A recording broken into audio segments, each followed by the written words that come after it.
자, 오늘은 마태복음 강의 93번째 시간이자 안식일의 은혜 첫 번째 시간으로 길을 만드시고 공급하시는 예수님의 은혜를 확인하십시오.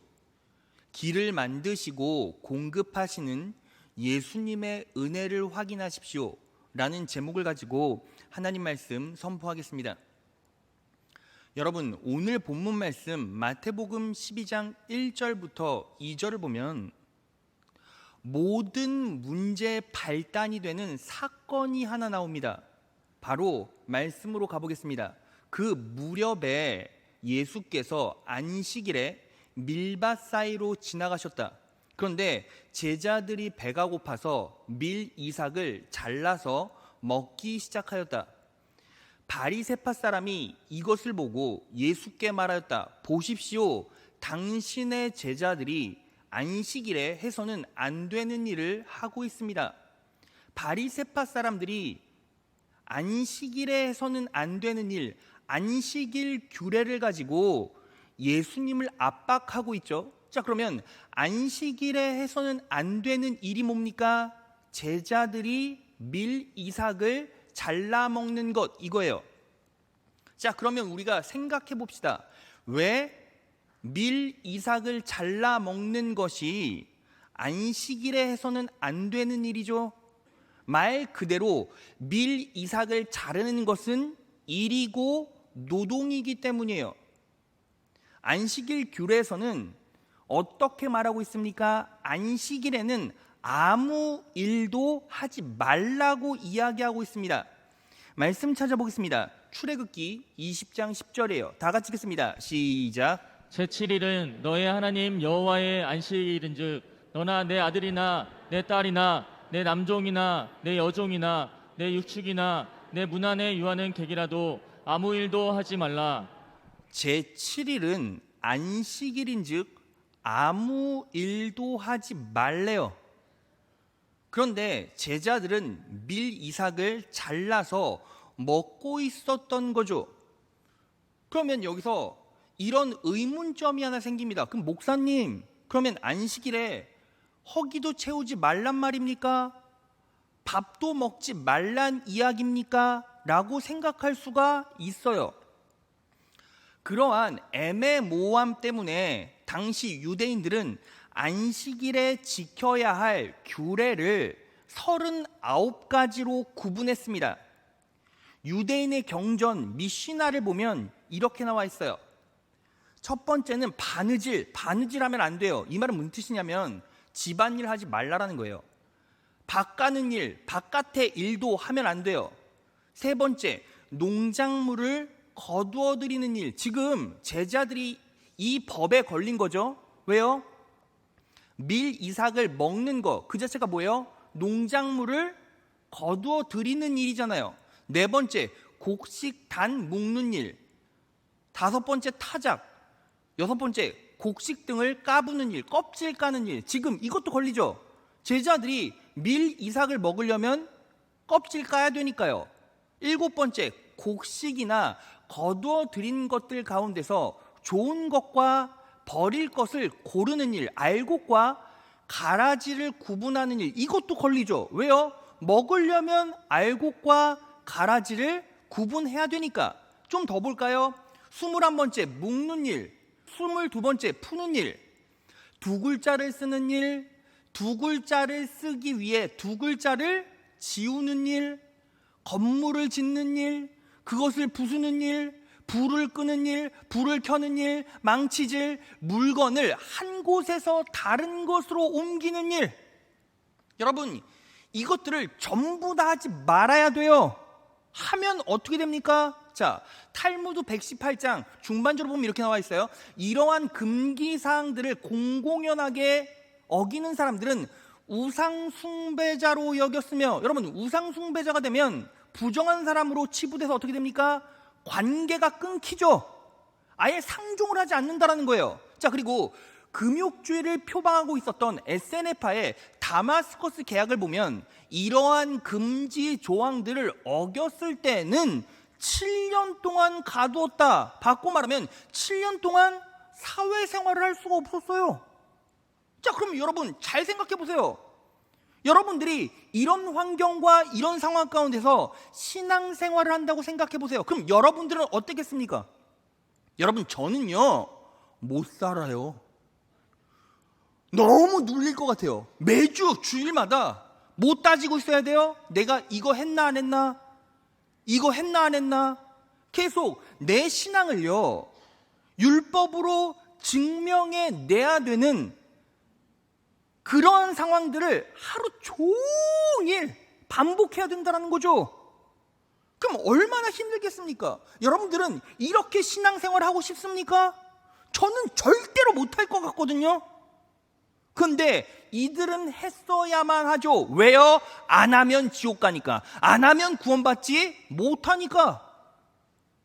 그런 어려운 상황 속에서 예수님께서 바리새인들과 제자들 앞에서 이런 말씀하신 거예요. 얘네들아, 안식일은 그런 게 아니야. 안식일의 의미는 그런 게 아니란다. 안식일의 은혜는 그런 게 아니란다 하고, 안식일은 뭐다라고 가르쳐 주신 말씀이 뭐예요? 오늘 본문 말씀이라는 거죠. 그러니까 오늘 본문 말씀 안에는 안식일이 도대체 뭐냐, 안식일의 은혜는 뭐냐, 이것을 우리가 알 수 있다는 거예요. 오늘 이 말씀을 잘 내 삶에, 내 영혼 가운데, 마음 가운데 녹여내셔서 참다운 예배자, 능력 있는 예배자, 승리하는 예배자, 하나님의 놀라운, 예수님의 놀라운 은혜를 누리는 예배자로 서가시는 귀한 자녀들 되시기를 진심으로 축원합니다. 자, 그러면 오늘 예수님께서 안식일에 대해서 말씀하신 진리는 몇 가지일까요? 3가지예요. 하나하나 살펴보겠습니다. 첫째, 다 같이 한번 읽어볼까요? 시작. 안식일은 율법을 지키는 날이 아니라 은혜를 갈망하는 내 마음을 확인하는 날입니다. 안식일은 율법을 지키는 날이 아니라 은혜를 갈망하는 내 마음을 확인하는 날이라는 거예요. 여러분, 예수님께서 안식일의 의미, 그 은혜를 설파하시면서 예시를 한 명 들어요. 그 사람이 바로 다윗이에요. 다윗이 행한 일, 어떤 사건을 예시로 드십니다. 자, 그것을 볼까요? 오늘 본문 말씀 3절에서 4절이에요. 다 같이 한번 읽어볼까요? 시작. 예수께서 가라사대 다윗이 자기와 그 함께한 자들이 시장할 때에 한 일을 읽지 못하였느냐? 그가 하나님의 전에 들어가서 제사장 외에는 자기나 그 함께한 자들이 먹지 못하는 진설병을 먹지 아니하였느냐? 다윗이 배고플 때에 한 일이 뭐죠? 자기나 그 함께한 자들이 먹지 못하는 진설병을 먹지 아니하였느냐? 여러분, 결국 이 사건은 어떤 사건입니까?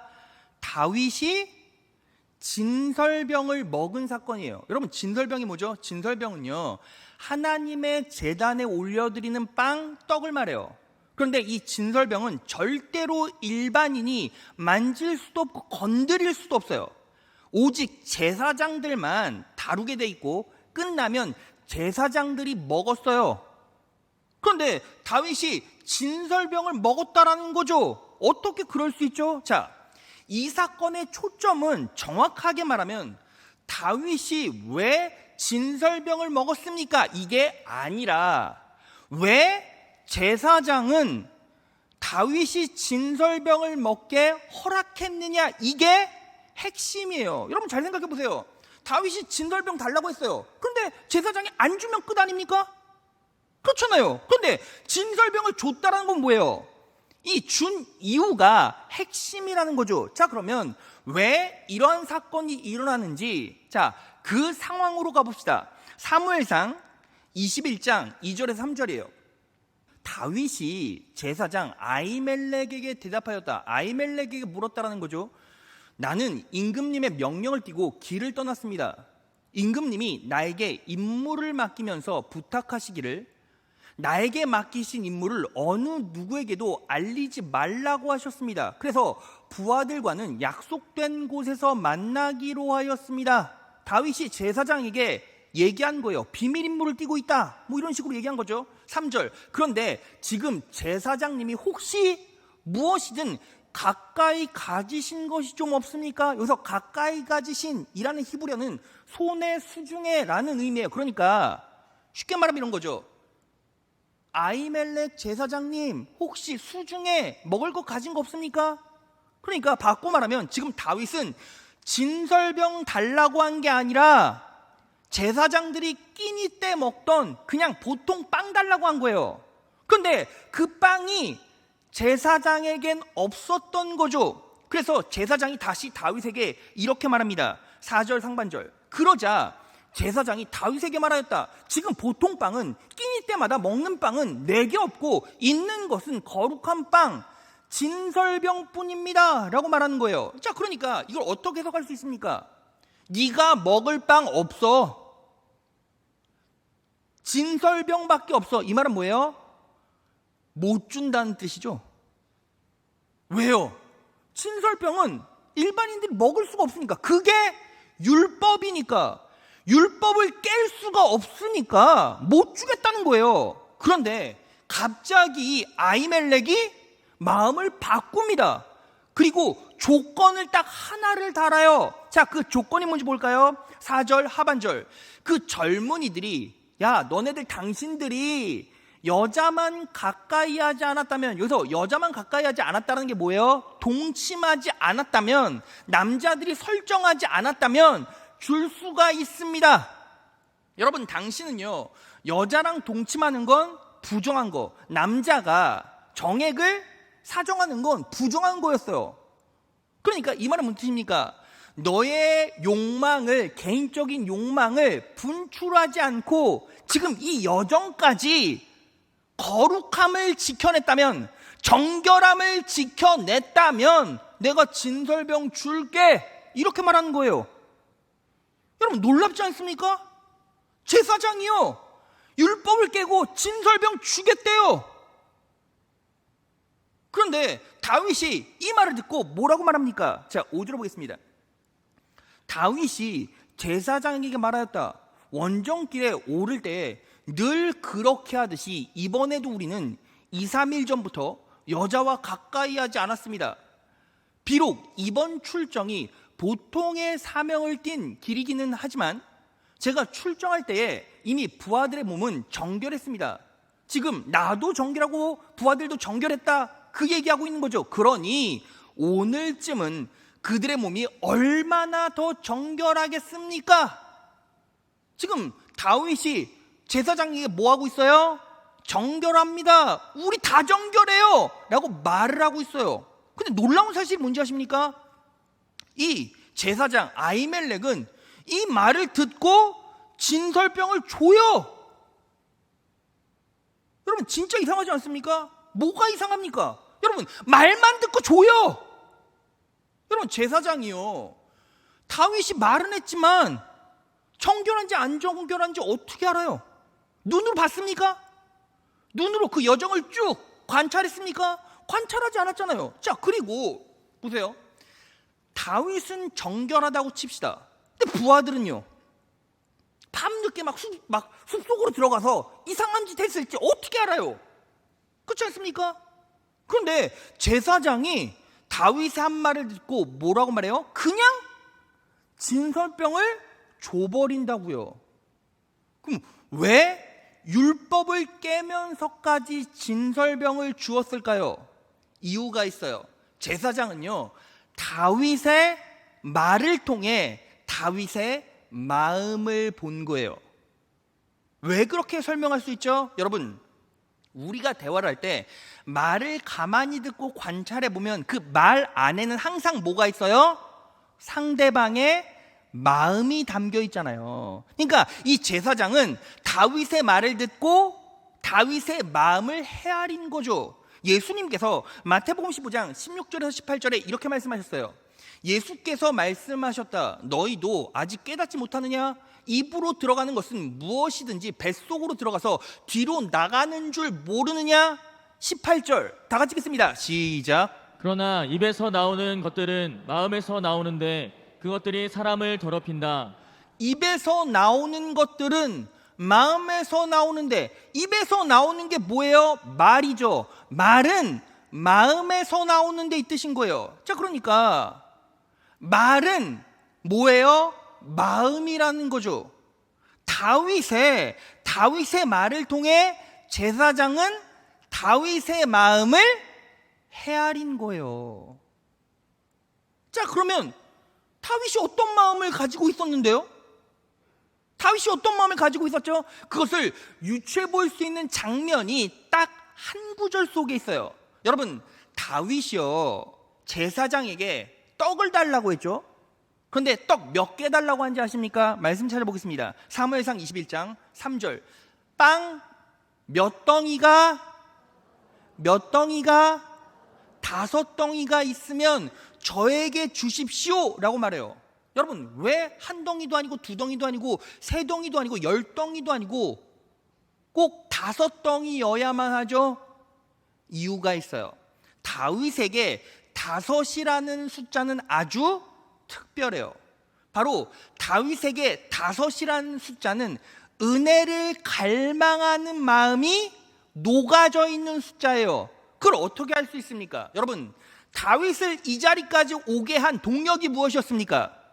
다윗이 이약 이스라엘의 영웅이 되고 왕이 되는 이 기초가 된 사건이 하나 있었죠. 다윗이 누구와 싸워서 승리했습니까?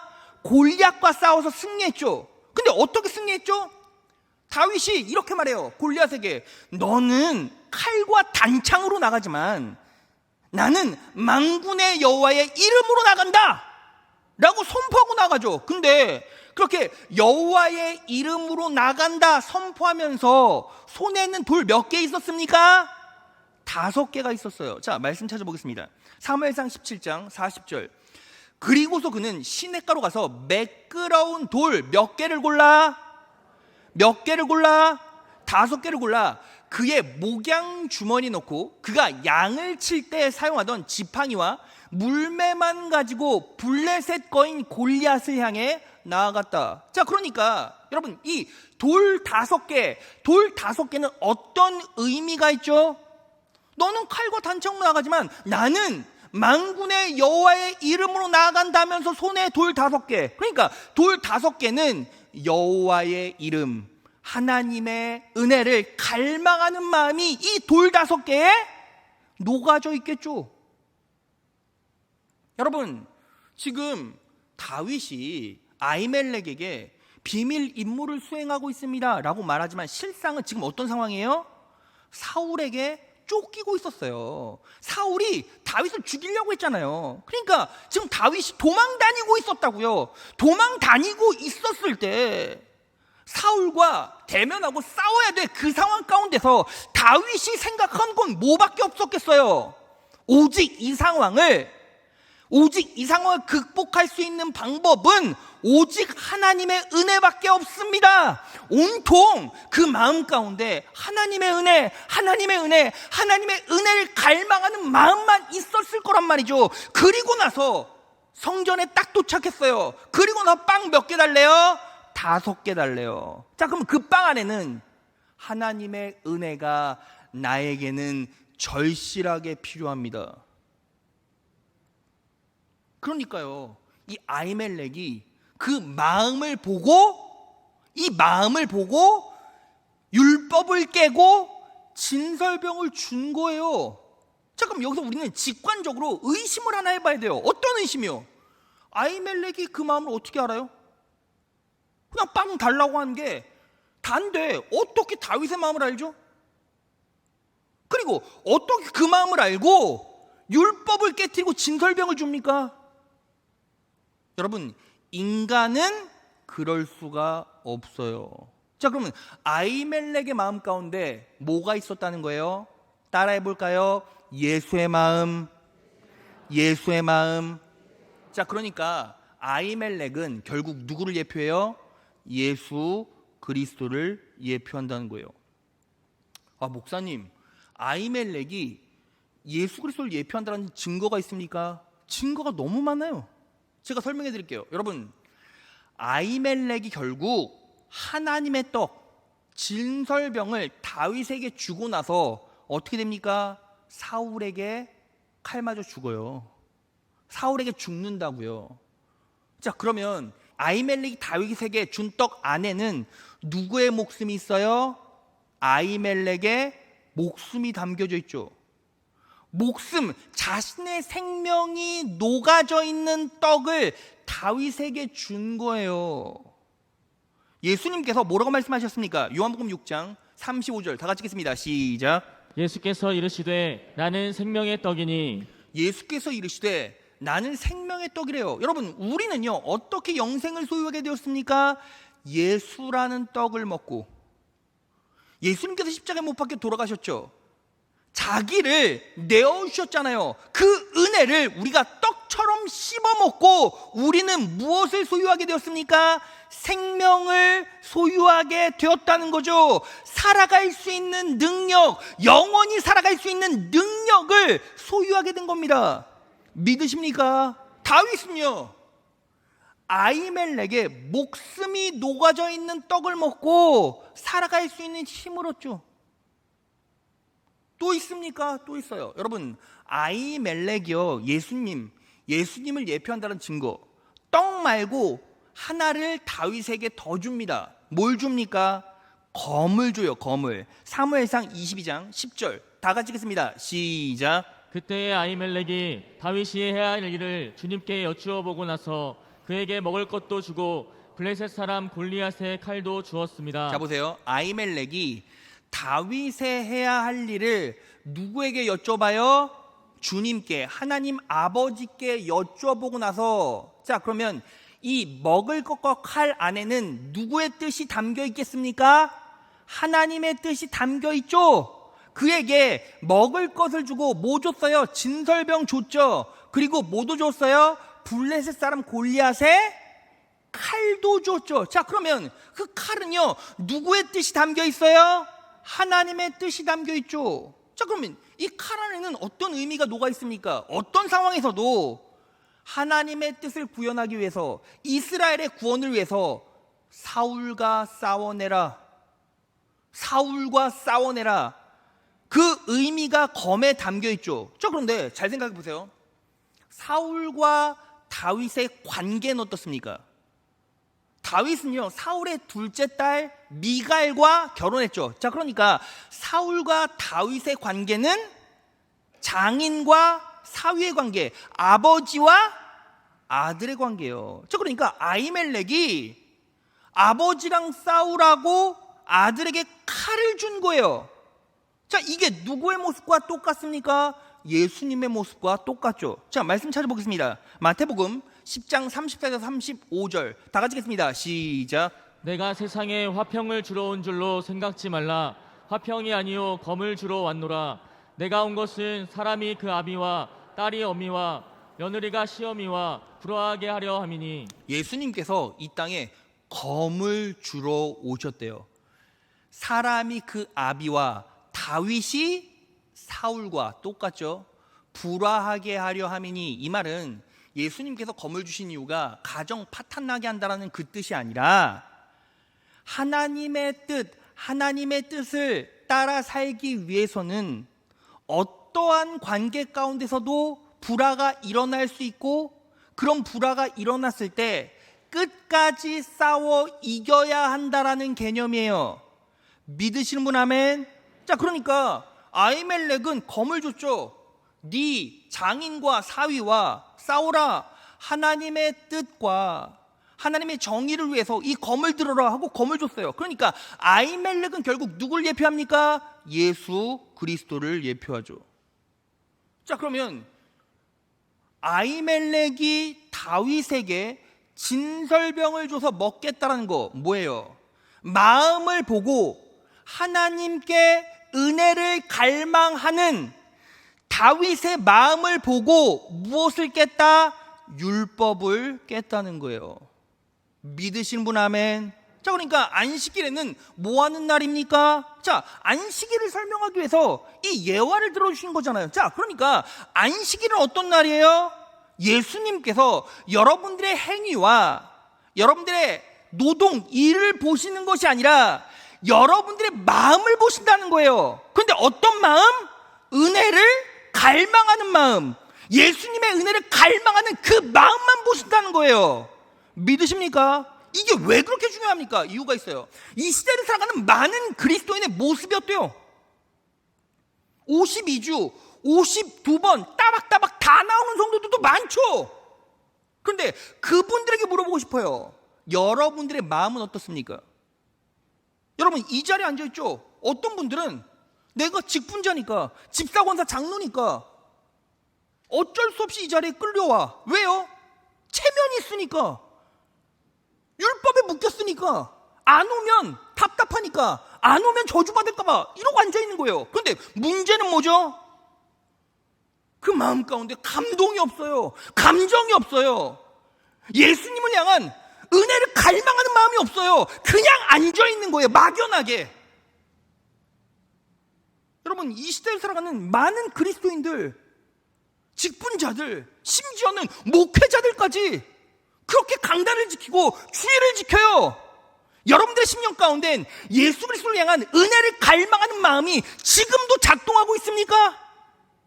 그렇다면 여러분, 교회 오는 길은 내 삶을 옥죄는 무게가 될 수 없죠.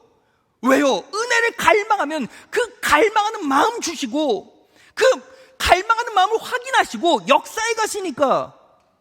믿으시는 분 아멘? 여러분, 여러분들은 매주 이 자리에 앉아와서, 이 자리에 와서 앉아 계시잖아요. 여러분, 제가 대충 3부 예배 때 보면 다 보여요. 3부에 오시는 분들은 꼭 3부에 보시죠. 그러니까 눈에 정말 낯익어요. 특히 성가대분들 다 낯익어요. 성가대분들은 자리도 안 바뀌어요. 다 알죠. 근데 여러분들이 오시는 여기에 앉아있는 존재의 이유가 뭐냐는 거예요. 여러분들은 바리새인처럼 율법에 질질 끌려 안 오면 안 되니까 이 자리에 앉아 계십니까? 아니면 예수님의 은혜를 갈망하는 마음으로 이 자리에 앉아 계십니까? 안식일의 의미는 율법을 지키는 것이 아니라 은혜를 갈망하는 마음에 있어요. 여러분, 우리 교회에 불강력적인 이유 때문에 주일날 예배에 참석하지 못하시는 분들도 있어요. 뭐 예를 들어서 격주로 일하시는 분들이죠. 원칙적으로는 그게 맞지 않아요. 주일은 온전히 지켜야죠. 그런데 불강력적인 이유 때문에 그렇게 격주로 빠지시는 분들이 있어요. 그러면 하나님께서 야, 그 집사 격주로 빠지니까 내가 저주하겠다 이렇게 말씀하십니까? 그게 아니라고요. 예수님은 뭐 보신다고요? 은혜를 갈망하는 마음을 보신다고요. 여러분들이 어디에 있든지, 내가 지금 어떤 자리에 있든지 주일날 있는 그 자리에서 내가 정말 예수 그리스도를 갈망하는 마음을 가지고 있는가? 정말 예수 그리스도를 갈망하는 마음을 가지고 있다면 이 예배 자리를 걸을 수가 없죠. 왜요? 부어주시는 은혜가 있는데, 부어주시는 은혜가 있는데. 여러분, 그러면 여러분들은 어떤 모습으로 예수님 앞에 앉아 계시냐고요. 여러분, 중요한 건 뭔지 아십니까? 예수님의 은혜를 갈망하는 자들에게는 예수님께서 가만히 있지 않으시고 어떻게 하십니까? 길을 열어주시고 채워주세요. 길을 열어주시고 공급해주세요. 길을 열어주시고 먹게 해주십니다. 믿으시는 분 아멘? 이것이 바로 두 번째 안식일의 의미예요. 둘째, 다 같이 읽겠습니다. 시작. 안식일은 길을 만드시고 공급하시는 예수님의 은혜를 확인하는 날입니다. 안식일은, 오늘은, 주일은 길을 만드시고 공급하시는 예수님의 은혜를 확인하는 날이라는 거예요. 여러분, 예수님께서 이제 다윗의 예를 드시고 또 하나의 예를 더 들어주십니다. 오늘 본문 말씀 5절을 보겠습니다. 또 안식일에 제사장들이 성전 안에서 안식을 범하여도 죄가 없음을 너희가 율법에서 읽지 못하였느냐? 예수님께서 바리새인들에게 이렇게 말씀하시죠. 이 말이 무슨 뜻입니까? 야, 성전에서 일하는 제사장은 일해도 죄가 없어, 이 뜻인 거예요. 자, 증거 확인해 볼까요? 민수기 28장 10절. 안식일에는 날마다 바치는 번제와 부어 드리는 제물 외에 안식일 번제를 따로 바쳐야 한다. 누가? 제사장이. 그러니까 성전에서 제사장은 일해도 죄가 없는 거죠. 그러니까 예수님께서 어떻게 말씀하신 거예요? 바리새인들아, 제사장들은 안식일에 일해도 상관없어. 자, 그러면 이 제사장은 결국 누구를 말하고 있는 거예요? 자신의 제자들을 말하고 있는 거죠. 왜요? 제자들이 미리삭 먹었잖아요. 지금 그거 예수님께서 디펜스 해주고 계신 거잖아요. 자, 그러면 제자들이 제사장이라는 증거 있습니까? 증거 당연히 있죠. 자, 베드로전서 2장 9절 다 같이 됩니다. 시작. 오직 너희는 택하신 족속이요 왕같은 제사장들이요 거룩한 나라요 그의 소유된 백성이니 이는 너희를 어두운 데서 불러내어 그의 기이한 빛에 들어가게 하신 자의 아름다운 덕을 선전하게 하려 하심이라. 자, 오직 너희는 택하신 족속이요. 제자들 누가 택했습니까? 예수님께서 택해 주셨죠. 그리고 그들이 무엇을 이룹니까? 하나님 나라를 이루죠. 예수님의 소유된 백성이죠. 누가? 제자들이. 제자들 사명이 뭐예요? 아름다운 덕, 예수님의 은혜를 선전하게 하려 그들을 부르시고 택하시고 소유하시고 나라 삼으셨죠. 그러니까 제자들은 뭐예요? 제사장들이죠. 그러면 이 제사장들은 어떤 일을 합니까? 여러분 잘 생각해 보세요. 예수님께서 야, 일하는 제사장들은 죄가 없어 이거잖아요. 그러면 제자들은 어떤 일 했죠? 밀 이삭 먹는 상황 가운데 하나밖에 없어요. 예수님 곁에 있었고 예수님의 뒤를 쫓았을 뿐이잖아요. 여러분, 그리스도인들에게 일은 하나밖에 없어요. 뭐밖에 없어요?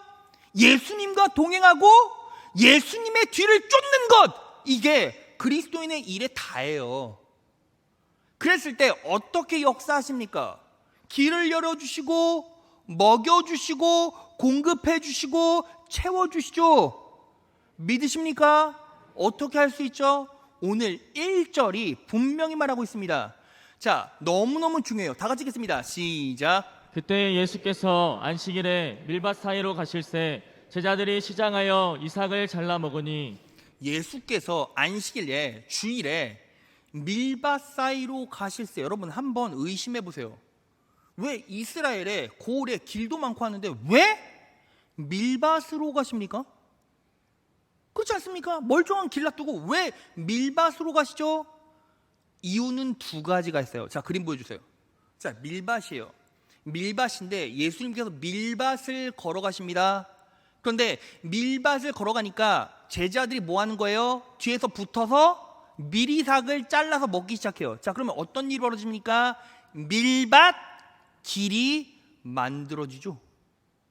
자, 그러면 예수님께서 밀밭으로 가신 이유 두 가지. 새로운 길을 만드시겠다. 누구를 위해서? 제자를 위해서. 그리고 예수님 뒤로 가는 제자들은 이제 뒤따라가면서 뭘 먹어요? 밀 이삭을 잘라 먹죠. 예수님께서 나 따라오는 자들은 굶기지 않겠다. 너희는 나만 따라오면 돼. 그러면 내가 길을 만들어주고 그리고 내가 먹여주겠다. 채워주겠다. 너희들은 나 따라오면서 뭐만 하면 돼? 밀 이삭 잘라 먹으면 돼. 이게 제자들의 일의 전부인 거예요. 이 시대를 살아가는 많은 그리스도인들이 왜 자기 인생을 살아가면서 제대로 된 길을 걷지 못합니까? 예수의 길을 쫓으려고 하지 않고 예수님의 뒤를 쫓으려고 하지 않고 뭐예요? 내 능력으로 내 방법으로 내 길을 만들려고 하죠. 그리고 내 길을 개척해 나가면서 내 능력으로 내가 먹으려고 하죠. 그러니까 그리스도인임에도 불구하고 제대로 된 길을 가지 못하고 하늘로부터 공급이 내려오지도 않아요. 여러분, 이 자리에 말씀을 듣고 말씀을 은혜로 받는 성도가 있어요. 그러면 한번 여러분들의 인생을 가만히 반추해 보세요. 여러분들은 그리스도인임에도 불구하고 내 길을 누가 만들고 있는가? 나는 예수의 뒤를 따라가고 있는가? 아니면 내가 그리스도인이라고 고백하면서도 내 길을 내가 개척해 나가고 있는가? 내 앞에는 예수님이 가고 있는가? 예수님의 말씀이 나를 인도하고 있는가? 아니면 내가 그리스도인임에도 불구하고 나는 내 능력으로, 내 힘으로 내 길을 개척하면서 내가 먹고 마시고 살아가려고 아등바등 되는가? 여러분, 중요한 게 뭐예요? 예수 그리스도를 쫓는다는 건 그렇게 힘든 게 아니에요. 여러분, 우리 되게 겁먹죠? 예수님의 길을 따라가십시오. 되게 무서워요. 그렇지 않아요. 내가 쫓기로 작정하면 예수님께서 길을 열어주세요. 예수님께서 뭐라고 말씀하십니까? 내가 길이요 진리요 생명이니. 길은 누가 여세요? 예수님이 여시고요. 진리는요, 우리가 받아서 따라가면 되고요. 생명이니, 살아갈 수 있는 능력은 예수님께서 공급해 주세요. 자, 그럼 우리는 예수님만 쫓아가면 우리는 그저 낸 길을 걸으면 되고 예수님께서 주시는 거 먹기만 하면 돼요. 이게 끝인 거예요. 놀랍지 않습니까? 여러분들의 마음을, 여러분들의 영혼을 말씀으로 바꿔내십시오. 오늘부터 예수님을 쫓겠습니다. 예수님의 뒤를 쫓겠습니다. 말씀을 쫓겠습니다. 고백하시고 선포하시고 내 마음속에 새겨 넣으십시오. 그때부터 예수님께서 길을 내어주시고 예수님께서 먹여주십니다. 믿으십니까? 그 은혜로 살아가는 여러분 되시기를 진심으로 축원합니다. 자, 마지막 셋째, 다 같이 읽겠습니다. 시작. 안식일은 영원한 안식, 천국을 바라보는 날입니다. 안식일은 영원한 안식, 천국을 바라보는 날이라는 거예요. 자, 오늘 본문 말씀 8절을 보면 이렇게 나와 있어요. 다 같이 읽겠습니다. 시작. 인자는 안식일의 주인이라 하시니라. 인자는 안식일의 주인이래요. 여기서 안식이라는 말은 삽바톤, 쉬다, 끝내다라는 복합적인 의미를 가지고 있어요. 그러니까 안식일은 어떤 날입니까? 쉬는 날이고 끝내는 날이에요. 자, 그런데 안식일을 확장시켜 보세요. 영원히 쉬고 영원히 끝내는 날이 바로 안식일인 거죠. 근데 그 안식일의 주인은 누구이십니까? 우리 예수님이에요. 이 말은 예수님께서 네 인생 끝날 때까지, 네가 영원히 쉴 때까지 내가 너와 동행하며 너의 주인 되어주겠다, 이 뜻인 거예요. 자, 그럼 우리는 이 안식일 날, 이 예배 시간에 무엇을 바라보고 무엇을 갈망합니까? 천국을 바라보고 천국을 갈망해야죠. 여러분, 구약에 천국을 뭐라고 표현합니까? 시온이라고 표현해요. 자, 시편 132편 13에서 14절 다 같이 읽겠습니다. 시작. 여호와께서 시온을 택하시고 자기 거처를 삼고자 하여 이르시기를 이는 나의 영원히 쉴 곳이라 내가 여기 거할 것은 이를 원하였음이로다. 하나님께서, 여호와께서, 예수님께서 시온 천국을 택하시고 어떻게 얘기하셨어요? 나의 영원히 쉴 곳이라. 천국이 영원한 안식처예요. 안식일이라는 거죠. 여러분, 그래서 우리는 오늘 이 자리에서 무엇을 확인하는 거예요? 바로 내가 죽어도 여기서 끝나는 존재가 아니라 천국 백성이고 내 삶 끝자락에는 천국이 있음을 확인하고 고백하는 날이 바로 안식일이라는 거예요. 믿으십니까? 여러분, 제가요 이 시편 132편을 막 묵상하는데 시온을 묵상하는 거예요. 시온을 묵상하면서 막 기도하는데 성령 하나님께서 저에게 한 장면을 딱, 제가 시온, 천국 시온을 막 묵상하고 있는데 성령 하나님께서 한 장면을 딱 보여주셨어요. 그게 뭐냐면, 여러분, 제가요 초등학교 때, 이 지금 성복교회 말고요, 이 전교회 성복교회 때 성복 가족 찬양제가 있었어요. 성복 가족 찬양제. 그게 뭐냐면, 가족들이 전부 다 교구별로 이제 가족들 있잖아요. 가족들이 모여서 찬양 대회를 하는 거예요. 그때는 여기보다 이제 본당도 조금 작았는데, 근데 여러분, 제가요 여기서 고백하지만 저는요 되게 부끄러움을 많이 타고 숫기가 없어요. 그래서 막 창피함도 많고 부끄러움도 정말 많이 타요. 그리고 여러분, 성도들 앞에서는 제가요 막 말 열심히 하지만 실제로 바깥에 사람 만나면 말 몇 마디도 못해요. 왜요? 제가 부끄러움이 많아서요. 여러분, 지금 여러분들이 제가 설교를 할 때 뭘 보고 계신지 아십니까?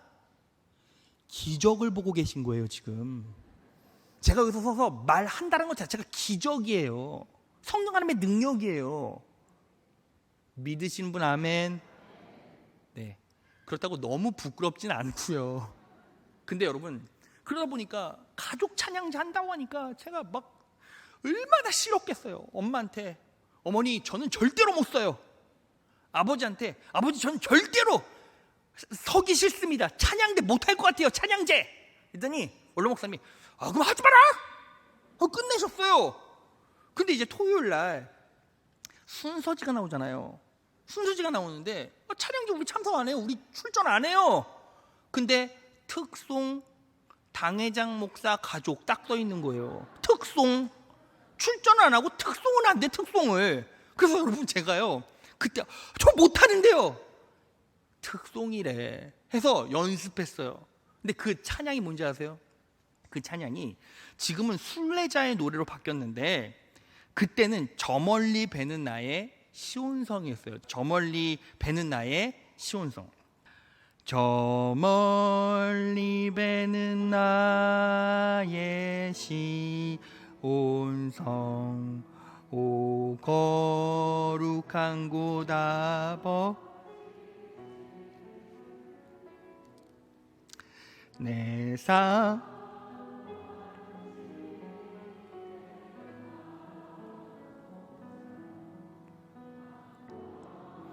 물 세웠네.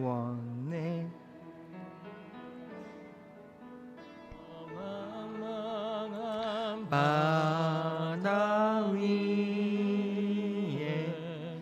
이 몸이 고날지라도 오늘은 이곳 내일은 저곳 주 복음 전하리. 여러분, 제가 2부 때는 잘 불렀어요. 여러분, 제가 왜 이 찬양을 듣고 울컥했냐면 시온을 묵상하는데 이 찬양을 부를 때 가족들이 한 장면으로 딱 보이는 거예요. 그때는 원로 목사님이 아주 강건하셨고 힘이 있으셨어요. 그리고 여러분 아십니까? 원로 목사님이 손 안 잡잖아요. 찬양할 때 혼자 찬송하듯이고요. 그리고 막 열심히 크게 부르시면 어머니랑 저랑 누나랑 셋이 손잡고 이제 이 찬양 부르는 거예요. 근데 그때 그 장면이 딱 사진으로 찍혀서 마음속에 박히는데, 그때는 우리 아버지도 건강하셨는데, 그때는 우리 어머니도 젊으셨는데, 그때는 나도 어렸는데, 근데 30년, 40년이 지나고 지금 딱 그 장면을, 그때 우리가 아버지, 어머니, 저와 누나 섰던 그 장면에 지금의 모습을 딱 대입해 보니까 원로 목사님은 할아버지 되셨고, 그리고 어머니는 이제 무릎이 아프셔서 막 걸을 때도 쩔뚝쩔뚝 되세요. 여러분, 제가요 머리 되게 짧게 자르는데 희끗희끗해요. 40대 중반 넘어가니까 자글자글해요. 그리고 애도 이제 커가고, 그 모습을 보니까 딱 어떤 생각이 떠오르는지 아십니까? 참, 인생이 빠르구나. 참, 인생이 득달 같구나. 그냥 이렇게 산만큼 한두 번 겪어내면 다 끝나는구나. 근데 여러분, 이 시대를 살아가는 만 그리스도인들에게 뭐가 능력이 되는지 아십니까? 그렇게 살아도 끝은 결국 영원한 안식일이 우리에게 예비되어 있다는 거잖아요. 영원한 천국이 있다는 것 아닙니까? 여러분, 나이가 들고요, 40대, 50대, 60대, 70대가 되면 어떤 일이 벌어지는지 아십니까? 맛있는 거 먹어도 맛있는지 몰라요. 좋은 데 가도 그게 좋은 데인지 느껴지지도 않아요. 좋은 데 간다고 비행기를 타도 허리만 아파요. 왠지 아십니까? 고장나고 늙어가고 퇴색되고 힘들어지기 때문이에요. 자, 그러면 지금 우리가 이 자리 이 순간에 바라야 될 게 뭘까요? 아직도 먹고 살기에 급급해서 아등바등되는 그러한 인생을 생각하고 계십니까? 아직도 자녀들 출세를 위해서 그렇게 사력을 내서 아등바등 되십니까? 여러분, 결국 다 끝나고 반환 좀 돌고 가면 그냥 끝인 거예요.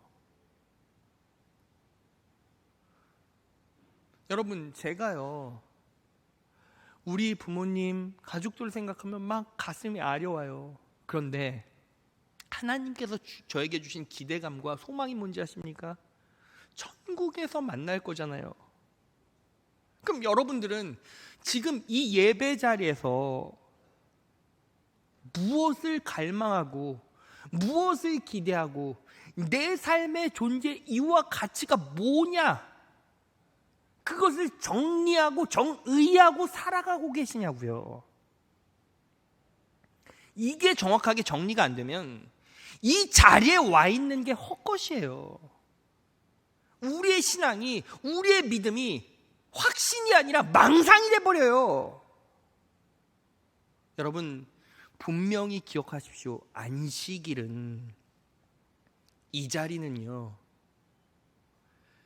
늙어가는 나와 늙어가는 영적 동지들을 바라보면서 그럼에도 불구하고 힘있게 웃으며 감사할 수 있는 이유, 천국을 갈망하고 기대하는 자리가 바로 이 자리인 거예요. 믿으십니까? 자, 말씀 정리해 보겠습니다. 여러분, 이번 주, 다음 주 안식일의 은혜에 대해서 2번에 걸쳐서 말씀 전할 거예요. 오늘은 첫 번째, 길을 만드시고 공급하시는 예수님의 은혜를 확인하십시오 라는 제목으로 말씀 선포했습니다. 여러분들이 이 자리에 앉아 계세요. 그러면 이 자리에는 두 부류밖에 없죠. 율법 때문에 안 오면 안 되니까 꾸역꾸역 오신 분이 있고요, 어떤 분은 예수님의 은혜를 갈망하고 그분께 내 마음을 보여드리기 위해서 그게 기쁘고 감사해서 오시는 분들이 있죠.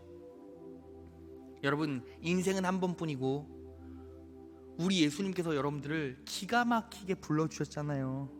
한 가족 삼게 하셨잖아요. 그럼 우리는 어떻게 살아야 합니까?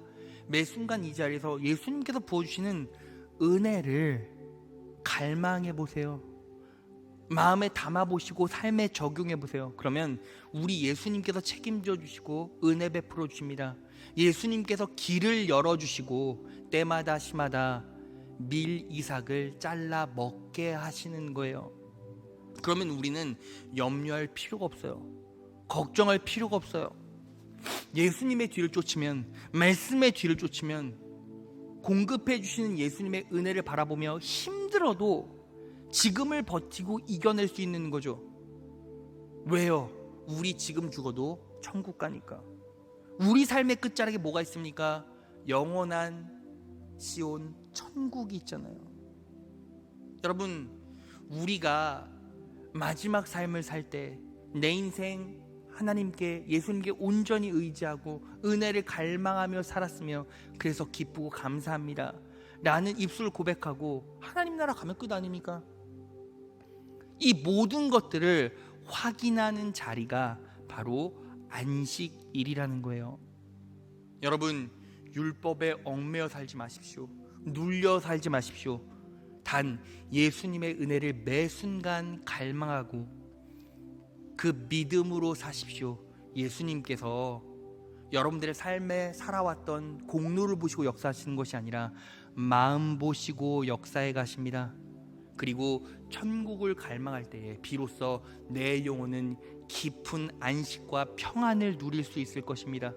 오늘 이 말씀을 내 삶에 잘 녹여내셔서 안식의 의미와 은혜를 깨달아 끝까지 천국 가는 그날까지 기쁘고 감사하게 형통하게 승리의 길 걸어가시는 귀한 자녀들 되시기를 진심으로 축원합니다.